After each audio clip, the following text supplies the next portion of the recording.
Ladies and gentlemen, welcome back to another episode of Junkyard Digs. Today is episode 2 of the 72 Cutlass Golden Nugget Barn Find Thing Revival.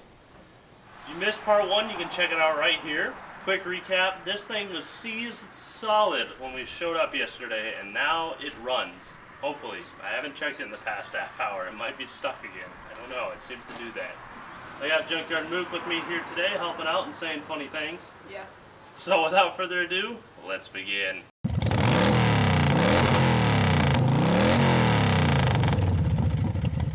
To start things off, we're going to lift up the rear of the car, put it in gear, see if the transmission spins so that we can pull it out once we get some wind in the tires, work on it outside, and put it back inside at the end of the day.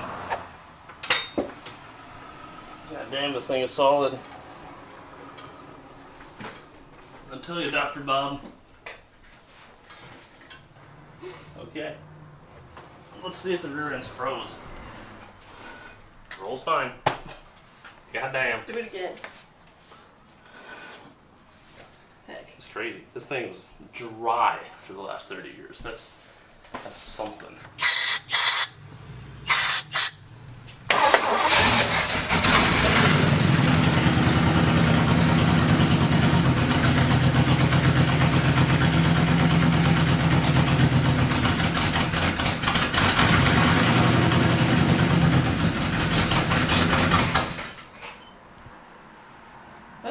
Like all good noises.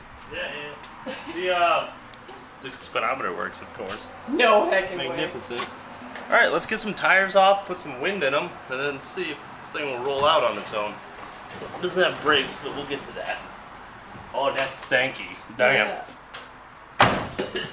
Stanky. These are cracked to hell. I really don't think they're going to hold in the air, but there's a gas station over there, and it's a Sunday, so that's pretty much our only hope right now. We'll get some new tires tomorrow. The self-standing tire. Look at that. Might have a couple flat spots, maybe.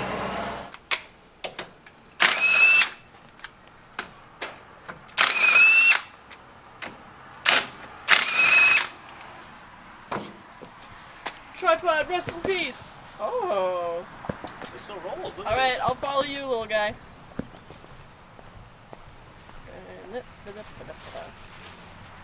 Another self-standing tire. No, come on. You can do it, little buddy. Come on. Go. That's the Kevin tire, and this one's the Mook tire.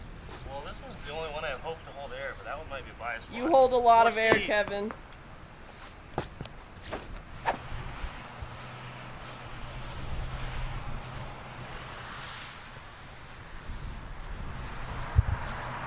Damn, those are heavy. Damn it, I picked it up right as cars came around the corner. 100 of them. Ah!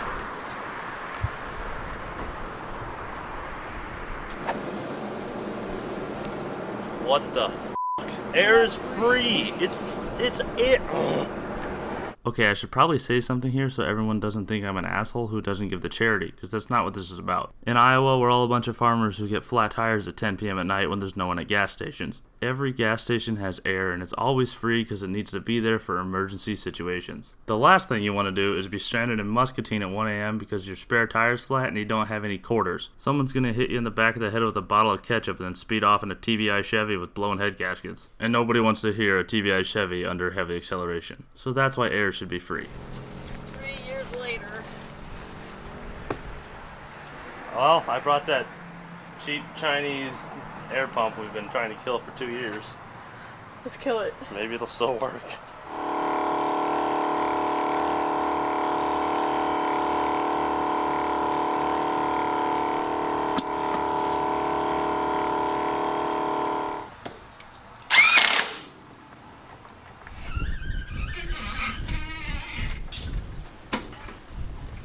Oh yeah, there she is.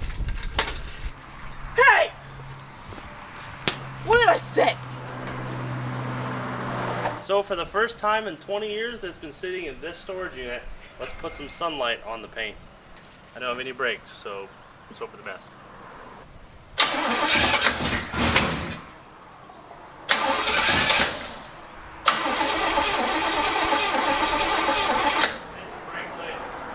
Cranking.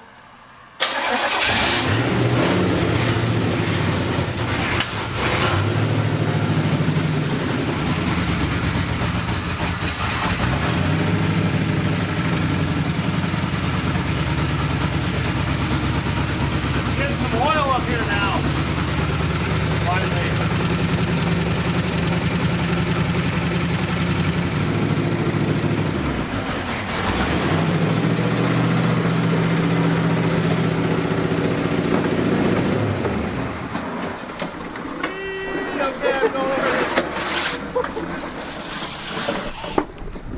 All the fuzzies.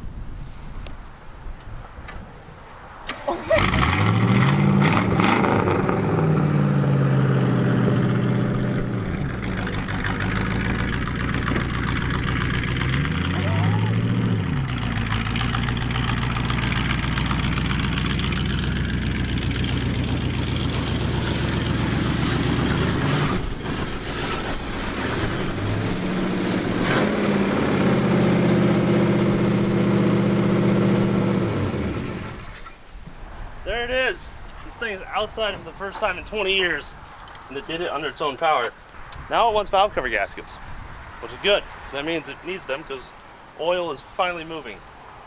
All right, let's take a look at this thing. First time I've put eyes on the whole car. Very solid looking. Damn, it looks good. Oh, there's a big dent here in it, see? There is a bit of rust in the corners. I bought this sight unseen. One owner car. It's got 1987 plates. Sure enough, they said 87. Oh, right there too. Jazzercise sticker. What? Little rust spots. Ooh, yeah. This side's not bad over here, but up front got. Is the passenger door open? Oh, it's got a two-piece pinstripe. Uh-huh. It does. Look at that interior. Black and white. Damn, it looks good in here. Needs cleaned really bad, but yeah, go ahead, what's in it? Oh man, nothing. Nothing! There's an electric trunk button? No freaking way! Are you shitting me? We got another horseshoe! We have a horseshoe? Okay, I got another horseshoe! It's in our garage. Here's some 72 Kansas plates. Belts and hoses. Is there really? Oh, the parts we need. Actually, those are probably old belts. They're worse. Floor mats? Yeah, it looks like it. Oh yeah, air shocks. She's got air shocks. I bet they freaking work too. Dude, this is awesome. Here's the original paint color. Look at that. That is very gold. Damn. You have a spider in your hair. Really? Yeah. Here, everybody, look at Kevin's spider. This is my friend, Gertrude. Gertrude, huh? It's a Okay, ready? I think it's dead. Hey, go away. Gertrude, you're moving.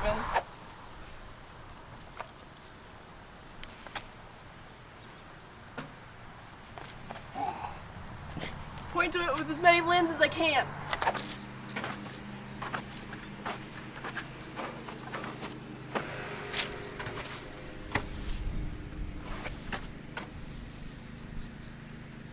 Ta-da. Before you say anything, it's glass, it's not paint. I want to do that to paint. I'll do it to vinyl.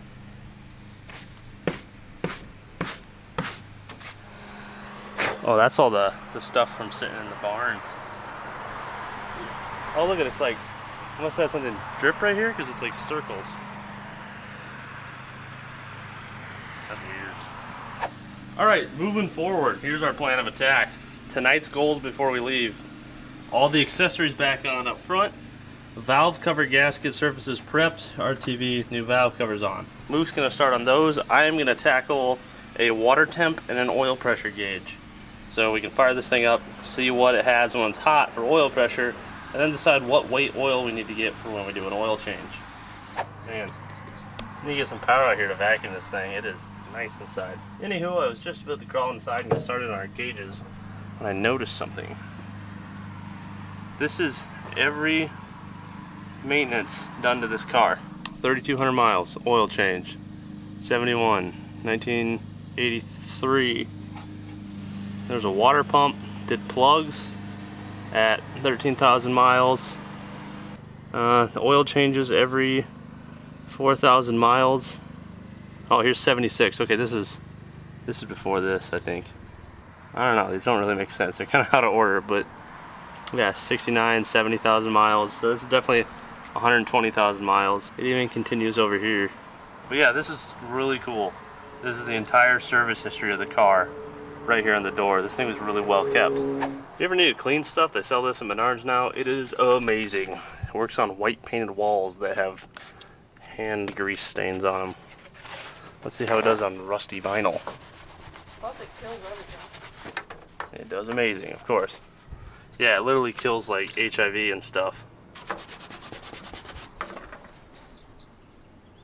It's pretty good. Needs a lot more, but it's a start. There'll probably be an entire episode of buffing and cleaning and making this car as good as we can get it.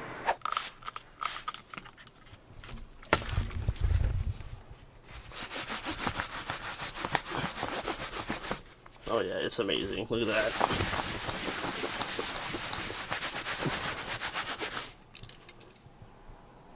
Now for comparison, where there is none of that. Yeah, that stuff's great. Okay, because I might end up sitting here for 400 miles, I cleaned half the seat with D-germ. Literally just like spray wipes, spray wipes, spray wipes, that's it. Never had to scrub very hard, nothing. Look at the difference. Clean half the wheel. These guys don't sponsor me or anything, I'm just saying, head down to Menards and pick up a bottle of this because it's really freaking good. And the germ, if you do see this, you know, junkyarddigs1@gmail.com. You know what to do. No, it's not Cut Me Mook, it's something else. It's Cut Me sponsorship. Yeah. Oh God. Okay, we have water temp and oil pressure hooked up. Best part was I had to make one inconspicuous hole in the firewall, and then this guy just slips right under the air conditioning piece, and I didn't even have to drill a single hole in the dash, which makes me so happy because I hate doing that. We'll see what you do.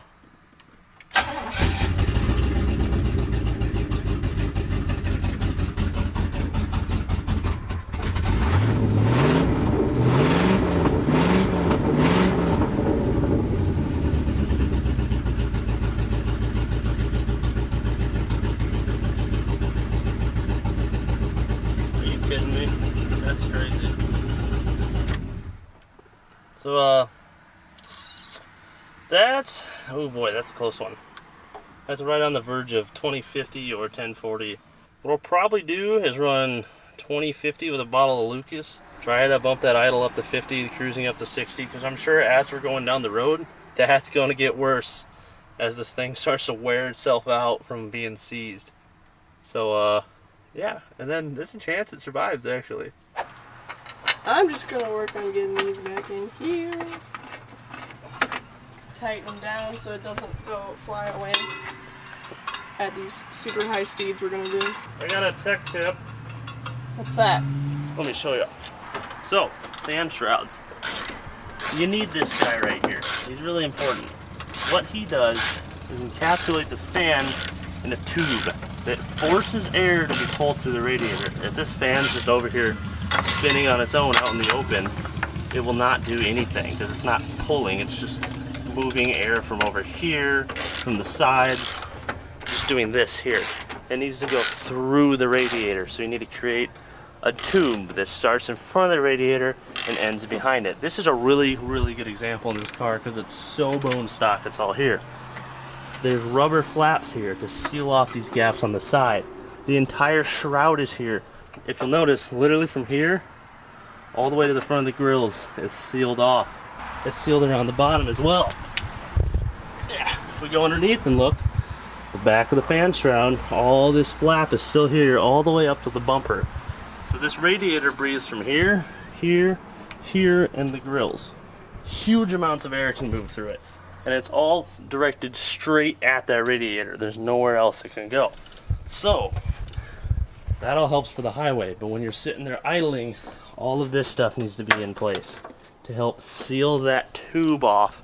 So when that fan's spinning, it's pulling air from out here through the radiator and that will keep your car cool. Another thing you want to do, usually run a 160 to a 180 thermostat. If you're having issues with condensation, throw a 180 or 190 in if there's moisture in your oil so that your engine gets up to temp and burns off that oil better. I throw 160s in all mine because I've never had problems with condensation, and I sit in traffic for power tour and stuff. In my mind, that's 20 degrees of extra buffer there.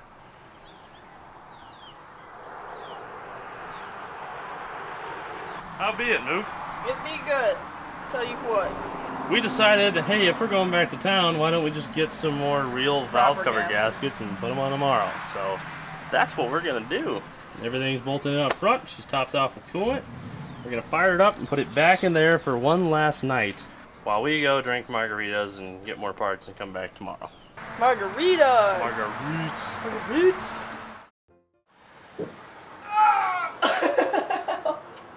You're doing great. Oh, funny bone! Oh my god! That is pretty funny. Day 3! We're back. It's day 3 of the Cutlass Survival. Today's goal, tires and brakes.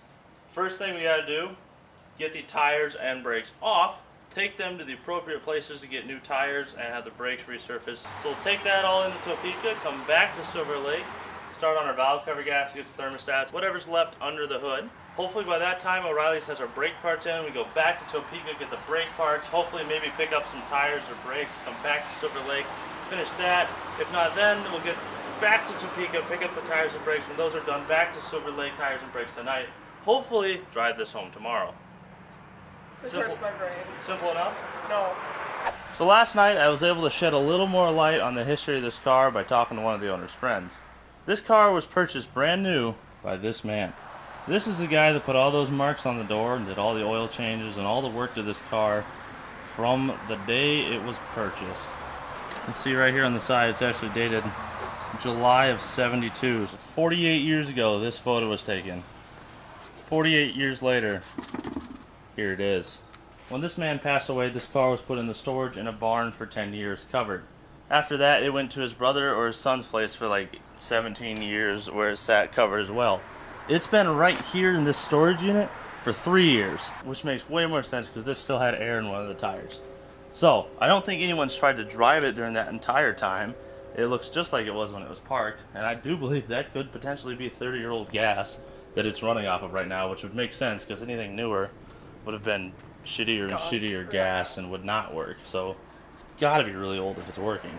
So let's get these tires and brakes off and get them turned and replaced. Yes. And get this sucker back on the road. Yes. Where it belongs.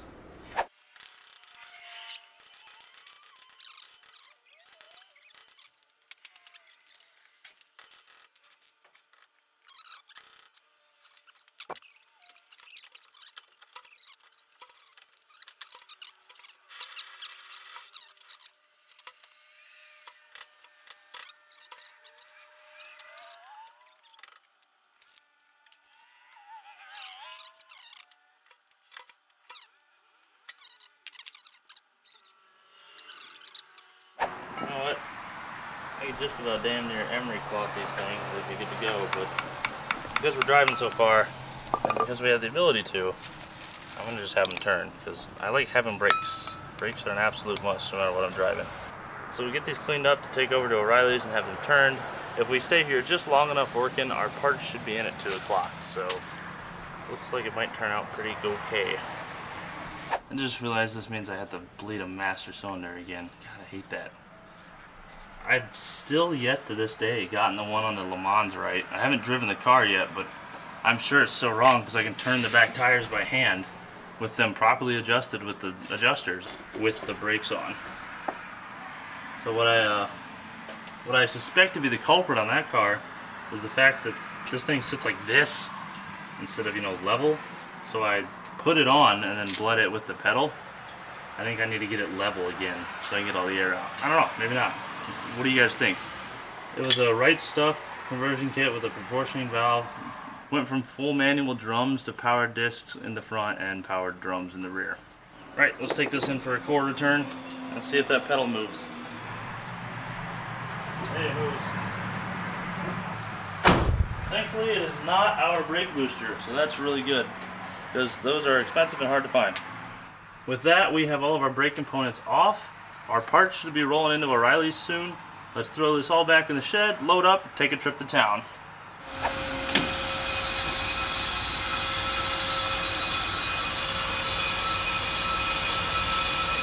Okay, well that took way longer than expected. It's now the absolute heat of the day. We've got the sunshade set back up.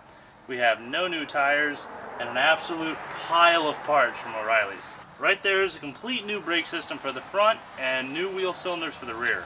I think we also have self-adjusters for the rear. We'll probably have to replace those because they're going to be rusted solid. As for the front, we have turned rotors, new pads, calipers, brake lines, master cylinder, everything we need. This should be plenty to keep us working until dark, so let's get to it. My bearing race tool I rented does not fit in here. I have to try some other methods of removal.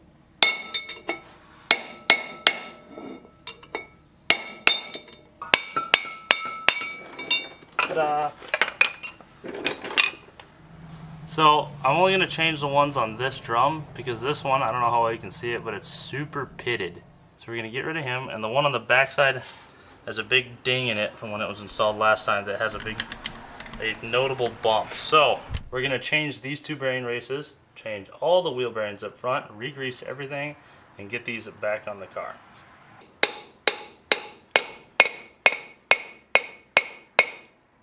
Alright, there we go. Grease them up, put them on. So right now, I am prepping the spindles for the rotors to go back on. AKA get all this goo off so we can put new goo back on.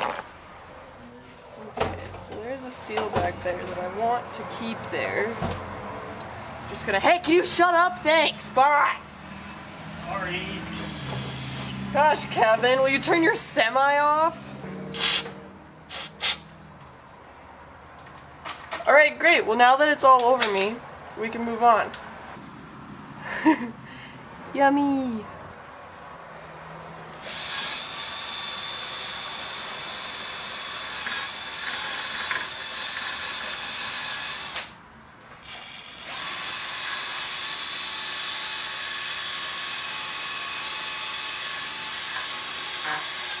This is my powered rag, that's what you're hearing.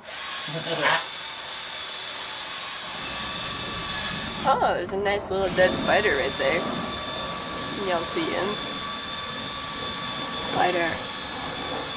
Ah! Look at that beaut. No, that's fine. I mean, I'll just like get a beginning, middle, end. Kevin is crying. You have to be careful with powered rags, because they'll get you, and they'll get you good. And you won't even notice it. Are you bleeding over there? Oh, just a little bit. What'd you do? I honestly have no idea. I just looked down and my thumb's bleeding. So, one thing I like to do is come in here with a little wire wheel on a drill and clean all the mating surfaces between the bracket and the caliper, because the caliper will slide on these surfaces. Then I'll hit all this with anti-seize before we put that on. With that being said, I have the other side done. I'm now getting onto this side. I've learned that those rotors with the groove in it are the original rotors, and apparently those are sought after, so I don't know.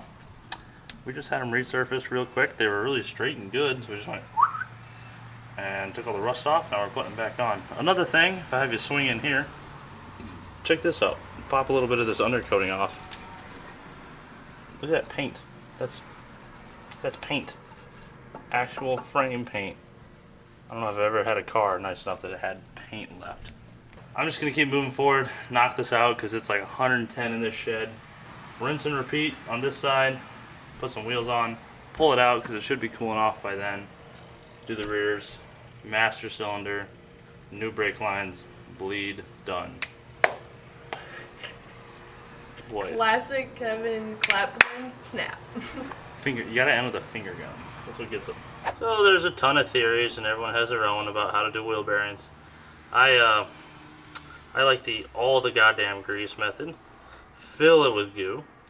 It'll all sling out as it spins, but also as it gets hot, it'll turn to a more liquid state and move around inside there, and it will roll back through the bearings. And when it cools down, it'll re-solidify and re-grease everything. La-di-da-di-da. And if you have a lot of grease in there, it can do that better. That's how they're supposed to work. I mean, just look at the grease buddy caps that you have on trailers. They're a spring-loaded cap that pushes more grease into it. Alright, so the front brakes are all together. We have the wrong lines from O'Reilly's, so we need to head back to O'Reilly's, back in Topeka, to get the right brake lines, hopefully.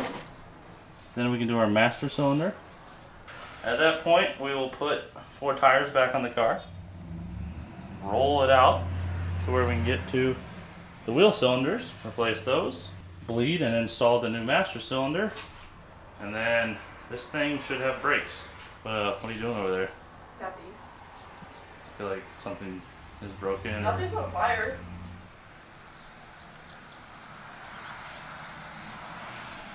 We have the proper brake lines and everything we need to get this brake system buttoned up. What we don't have anymore is daylight and time. So it's going to be a late night here. We're going to try to get this brake system completely done so that tomorrow morning we can drop tires on this thing, vacuum it out, and get the heck out of here. I'll tell you right now, the longer we're here, the better those margaritas are looking.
Just now? Huh.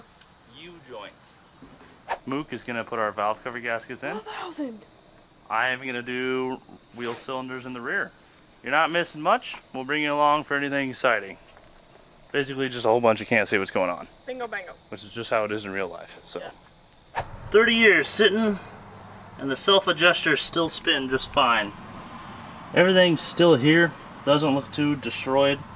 So what I'm going to do is just change out these wheel cylinders and hope for the best. Then if we have problems down the road, I have all the parts to stop and fix it. We gotta have some adventure on the road, right, Mook? Is there fire? No, there's no fire. Then why are you distracting me? Oh.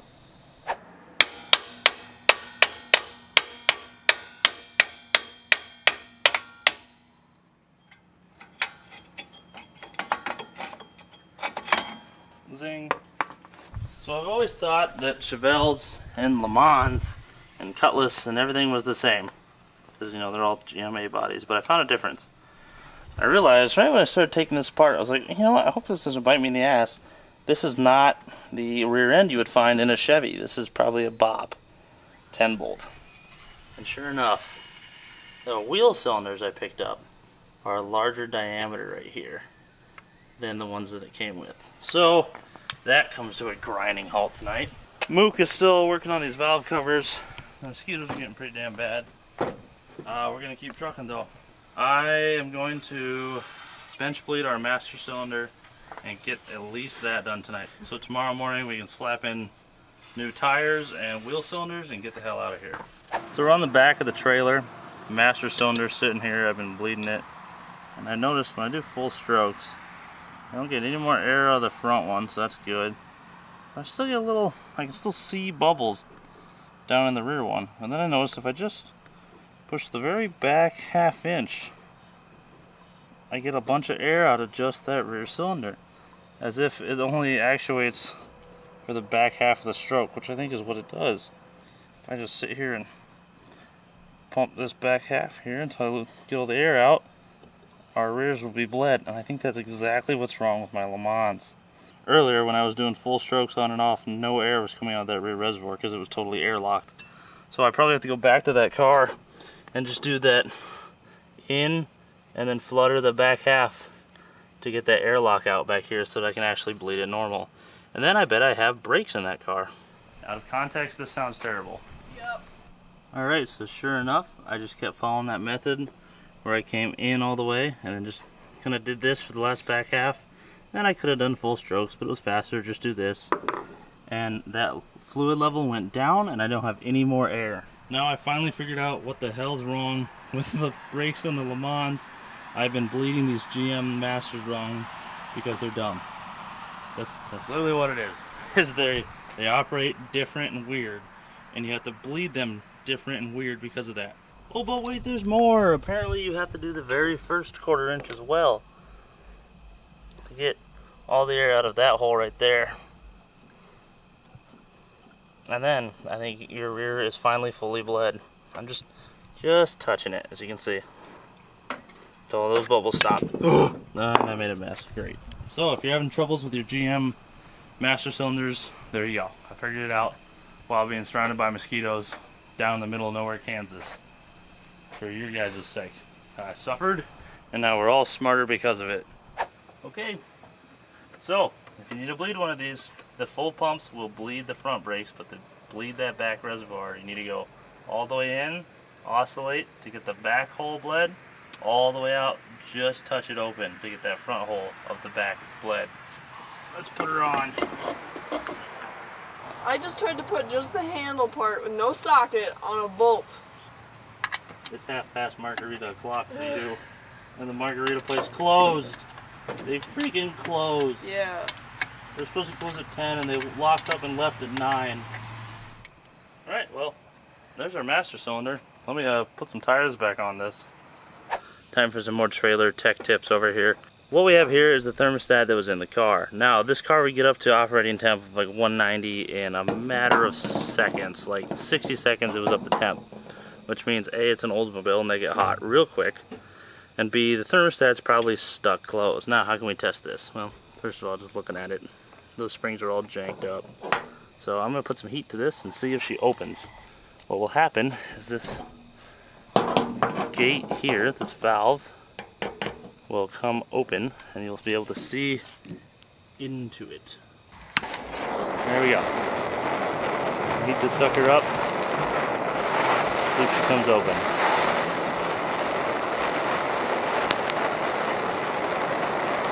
Okay, at this point our springs are red hot and it's still, oh, there it goes, okay. It had to free itself up.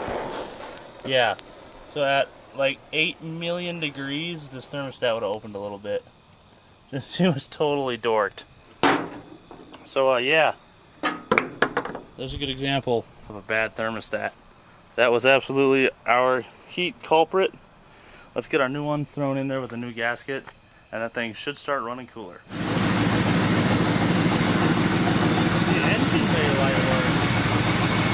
Alright, let's put her away for the night. We're out of parts and out of time and out of energy, so we're going to be back tomorrow for the last day. Well, hey Mook. What's up? What day is it? I don't know. I think it's like Tuesday. We got here on like a Saturday. Yeah. I think it's day 4. So today's the day we're going to attempt to drive this home. We had a late night last night. The brakes still need bled, the tires still need changed, the wheel cylinders still need put on, we still have to change out all the fuel, still have to do an accelerator pump in the car, put an air cleaner on it, but then we're good to go. So yeah, we'll be out here like, 4. So, we're going to pull this thing out. Mook is going to take the wheels into town and get new tires put on. I am going to get to work on everything that's left while she's gone, and hopefully we can get this buttoned up in the next couple hours. Let's get to it.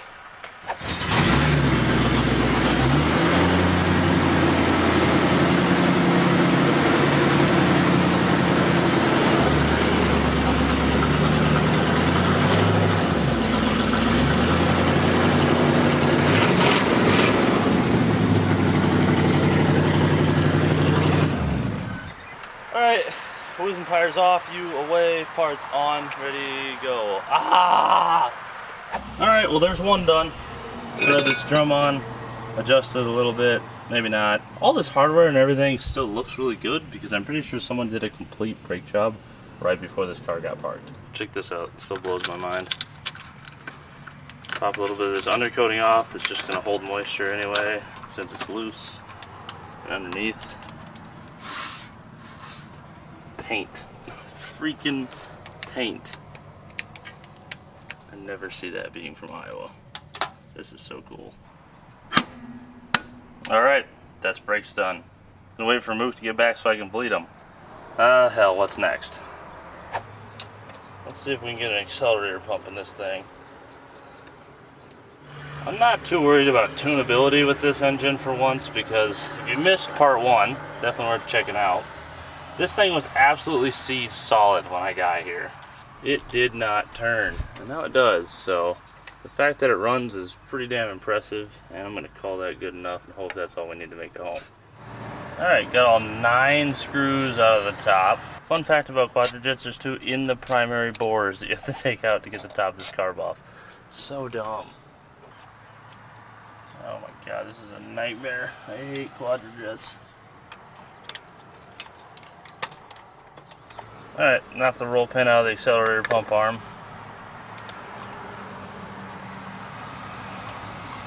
Now what? Oh my god. The choke arm. I should have just put a holly on this 3 days ago.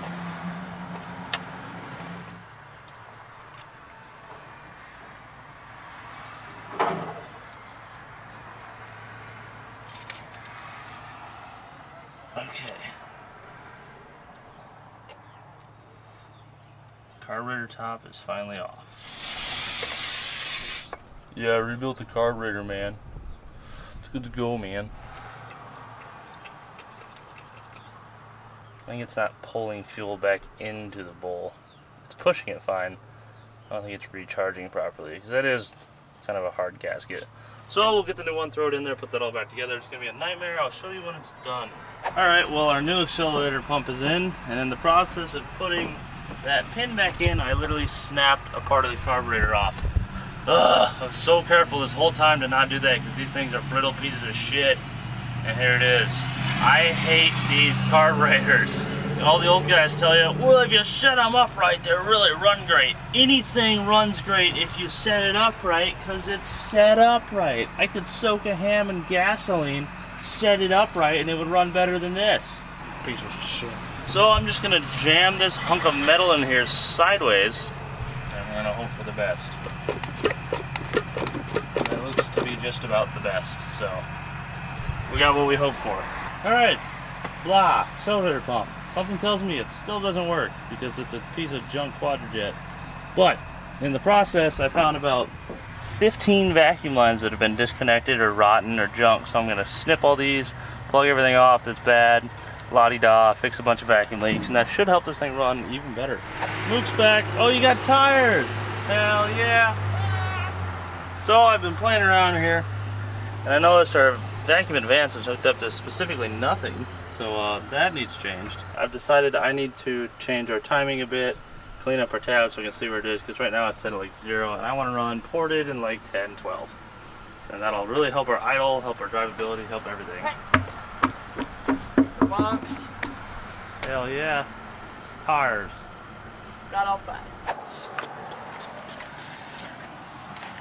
This is how you put on a tire if you're a Mook.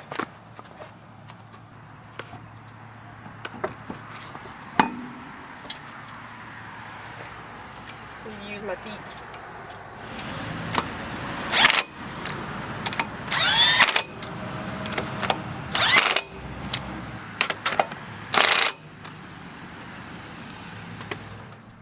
Ta-da!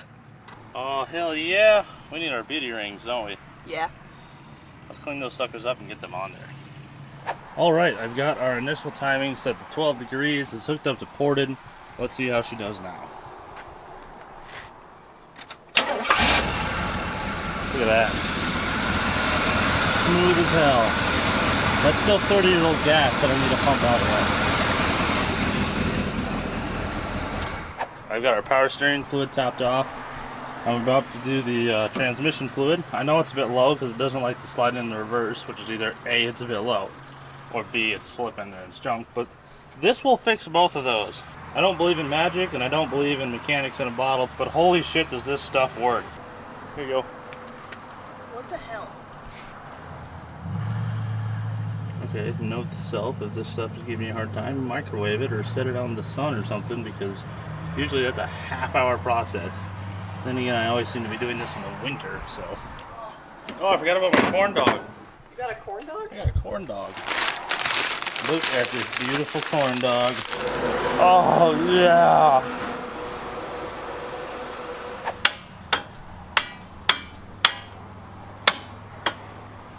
That looks pretty damn good.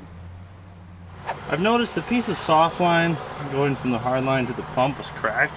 I was like, oh, and I touched it and it broke in half and started dumping gas everywhere.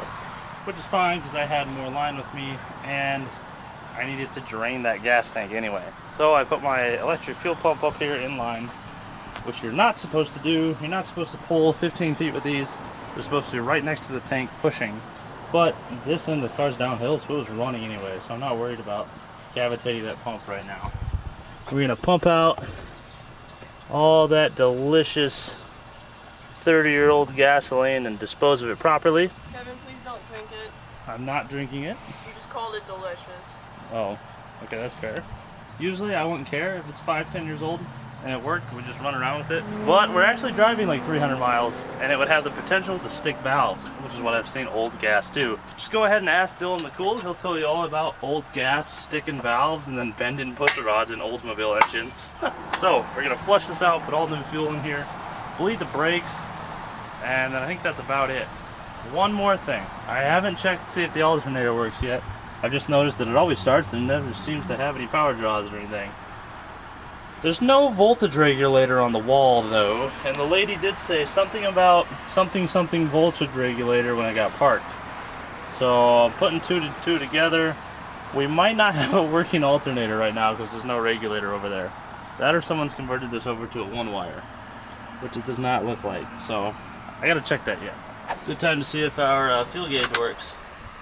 Holy shit, it does. Is it going down? Yeah. Okay, so we have our old fuel flushed out, new fuel is in and flushed all the way through. I put a filter in line. Let's see if this thing likes the new fuel better. Or let's see if the pump dies right away because it's got air in it now. Okay, it's going to need a refill its bowl. Shouldn't take too long. It's probably already good.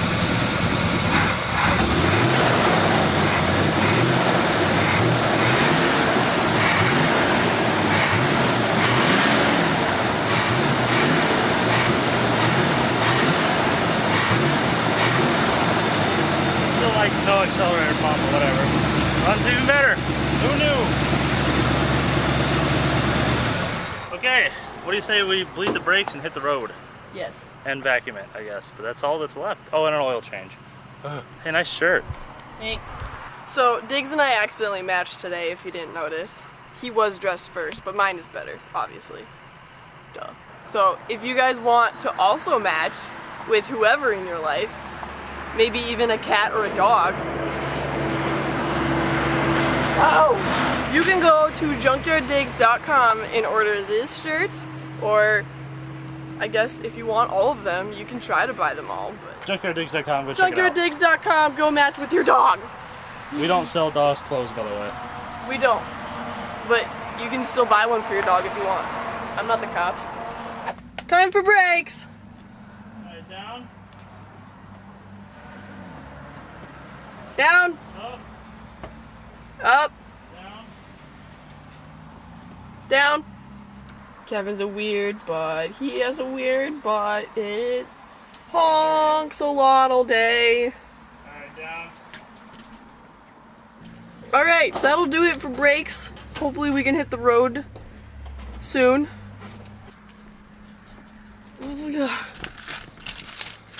Trees. Okay, so our brakes are done. Last things left is check to see if, for whatever reason, the voltage regulator doesn't need to be present. Mook gonna fire it up. Right now we're reading 12.2 volts.